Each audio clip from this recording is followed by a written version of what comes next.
सिंदखेड राजा मतदारसंघामध्ये सतत 25 ते 30 वर्षापासून डॉक्टर राजेंद्र शिंगणे राष्ट्रवादीचे निवडून येत आहेत. 17 वर्ष त्यांनी कॅबिनेट मंत्रीसुद्धा भोगलं आहे. पण त्याच मतदारसंघामध्ये या विधानसभेमध्ये आता भाजपाने सुद्धा दावा केला आहे उमेदवारी मिळून आणि लढण्याचा. आपल्यासोबत विनोद वाघ आहेत, जे भाजपाचे प्रवक्ते आहेत. तेच या निवडणुकीमध्ये इच्छुक आहेत. आपण त्यांना विचार करूया त्यांचा की भाऊ, तुम्ही आता या निवडणुकीमध्ये उतरणार आहात. 25 वर्ष सातत्यानं डॉक्टर राजेंद्र शिंगणे राष्ट्रवादीचे उभे आहेत, ते निवडून येत आहेत. काय वाटलं तुम्हाला की या निवडणुकीमध्ये आपण उतरावं म्हणून? मी गेले 26-27 वर्षे झाले राजकीय आणि सामाजिक क्षेत्रात या ठिकाणी काम करतो. हे काम करत असताना अनेक जनसामान्यांच्या प्रश्नावर मी त्या ठिकाणी आंदोलन करतो. आंदोलनाच्या माध्यमातून त्यांना न्याय देण्याचं काम त्या ठिकाणी करतो. हे सगळं करत असताना कुठंतरी आपण प्रत्येकाच्या वैयक्तिक अडीअडचणी जरी सोडत असलो, पण आपण एक राज्याच्या सर्वोच्च सभागृहात असलं पाहिजे आणि त्या दृष्टिकोनातून विकासाची गंगा ही आपल्या मतदारसंघात आणली पाहिजे.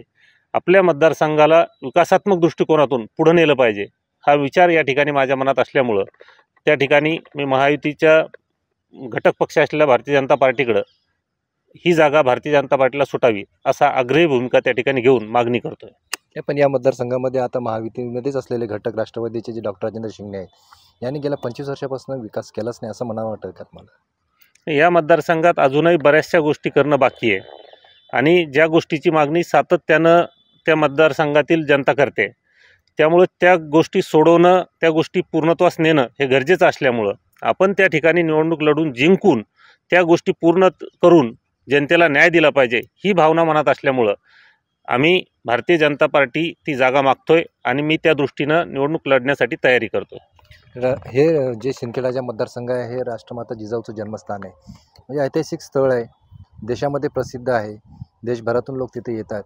तो जो सिंदखेडचा विकास झालेला आहे तो अद्यापर्यंत झालेला नाही. विकास आराखडा असेल किंवा कुठले मुद्दे असतील, बेरोजगाराचा प्रश्न आहे, हे मुद्दे घेऊन तुम्ही आता कसे जाणार समोर लोकांना? मागच्या युतीच्या काळात 95मध्ये त्या ठिकाणी थोडाफार विकास जो काय व्हायचा तो झाला होता.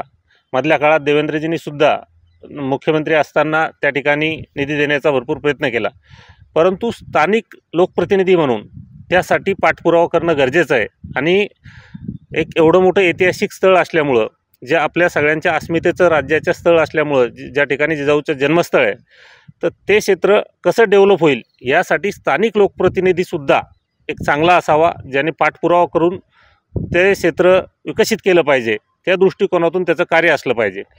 परंतु मागच्या काही काळात तसं होताना दिसत नाही. त्यामुळं जनसामान्याची भावना आहे की या ठिकाणी बदल झाला पाहिजे, एक चांगला लोकप्रतिनिधी या ठिकाणी आला पाहिजे. आणि या मतदारसंघाला जे काही या मतदारसंघ विकासापासून कोसो दूर गेला आहे असं म्हटलं जातं, तर हे म्हणणं त्या ठिकाणी खोटं ठरून हा मतदारसंघ विकासात्मक दृष्टिकोनातून पुढे गेला पाहिजे, ही जनतेची त्या ठिकाणी भावना आहे. कुठल्या विकासाचे मुद्दे घेऊन तुम्ही आता मतदारांसमोर जाणार जर तुम्हाला उमेदवारी मिळेल तर?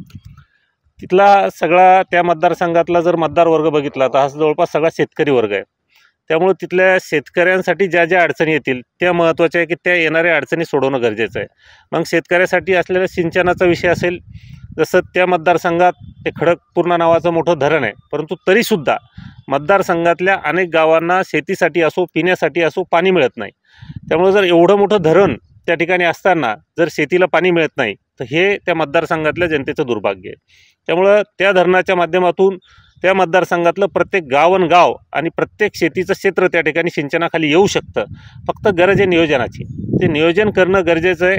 ते नियोजन करण्यासाठी तसेच त्या ठिकाणी त्या भागात असलेला राष्ट्रमाता जिजाऊच्या नावानं जो काही साखर कारखाना होता दुसरबीडचा, तो कारखाना बंद अवस्थेत असल्यामुळं तो कारखाना जर सुरू झाला तर निश्चितपणे शेतकऱ्यांना त्या कारखान्याच्या माध्यमातून ऊस लागवड झाल्यानंतर त्या ठिकाणी फायदा होईल.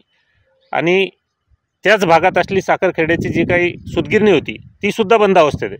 ती जर सुरू झाली तर हा देऊळगाव राजा सिंदखेड राजा या मतदारसंघातला हा सगळा परिसर हा कॉटन बेल्ट असल्यामुळं जर त्या ठिकाणी एवढ्या मोठ्या प्रमाणात कापसाचं उत्पादन होतं आणि त्या भागातले सूतगिरण्या जर बंद असेल तर हे चुकीचं ठरतं. त्यामुळे त्या सूतगिरण्यासुद्धा चालू झाल्या पाहिजे. अशा बऱ्याचशा गोष्टी आहे त्या विकासाच्या दृष्टिकोनातून करणं गरजेचं आहे आणि ह्याच गोष्टी करण्यासाठी आम्हाला वाटतं की आपण त्या ठिकाणी पुढे झालं पाहिजे. नाही, ठीक आहे. पण आता या मतदारसंघामध्ये बरेच उमेदवार इच्छुक आलेले आहेत.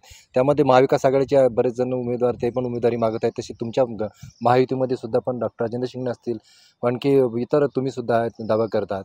नेमकं मग याच्यामध्ये तुमचा टिकाव कसा लागेल? कोणत्या पद्धतीने घ्यायचं मतदारांसमोर? आता शेवटी लोकशाहीमध्ये निवडणूक लढणं हा प्रत्येकाचा अधिकार आहे. त्यामुळं निवडणूक प्रत्येकजण लढू शकतं. परंतु निवडणूक लढवत असताना आपण जनतेच्या कामी पडलो पाहिजे, त्या दृष्टिकोनातून आपलं काम असलं पाहिजे. आणि मी सांगितलं की गेली 26, 27, 28 वर्ष झाले मी सामान्याच्या प्रश्नासाठी त्या ठिकाणी लढतो आहे. जवळपास 150च्या वर आंदोलन मी त्या ठिकाणी जनतेसाठी केलं.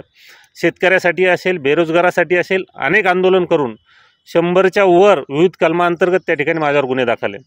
त्यामुळं जनहितासाठी लढताना जर आपण एवढं काम करत असेल तर एक चांगल्या पद्धतीनं त्या ठिकाणी लोकप्रतिनिधी म्हणून आपण जर काम करू शकत असलो तर आपण का नाही लोकप्रतिनिधी होऊ, ही भावना माझ्यासारख्याच्या मनात येते. आणि हा दृष्टिकोन घेऊन मी जर निवडणुकीच्या रणांगणात उतरलो तर जनता त्या ठिकाणी निश्चितपणे मला न्याय देईल याची मला खात्री आहे. नाही, पण यामध्ये आता घटक पक्ष तुमच्यासोबत असलेल्या महायुतीमध्ये डॉक्टर राजेंद्र शिंगणे यांची भूमिका अजून स्पष्ट झाली नाही, तळात मळत दिसत आहे.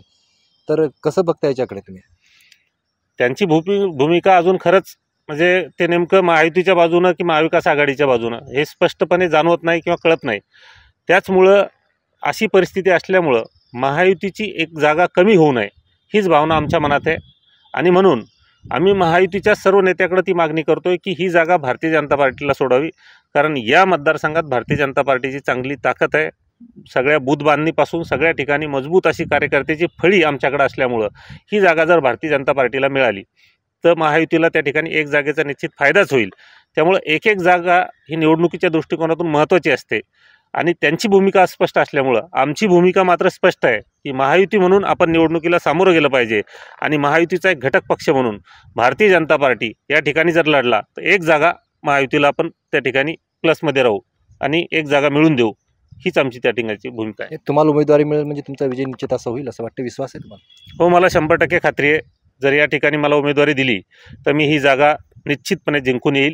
कारण जनतेवर आणि मतदारांवर या ठिकाणी माझा भरोसा आहे. तर हे आपल्यासोबत भाजपचे प्रवक्ते जे आहेत विनोद वाघ यांनी सिंदखेडच्या मतदारसंघावरती दावा केलेला आहे. आणि जर मला उमेदवारी दिली तर माझा विजय निश्चित असल्याचं त्यांनी व्यक्त केलेलं आहे. कॅमेरामन सुनील मोरेसह मी संजय जाधव, सिंदखेड राजा, बुलढाणा. देश विदेशातील प्रत्येक घडामोडींचे लाईव्ह अपडेट मिळवण्यासाठी आता साम टीव्हीच्या सर्व सोशल मीडिया प्लॅटफॉर्मला लाईक, फॉलो आणि सबस्क्राईब करा. तसंच सर्व नोटिफिकेशनसाठी बेल आयकॉन प्रेस करायला विसरू नका.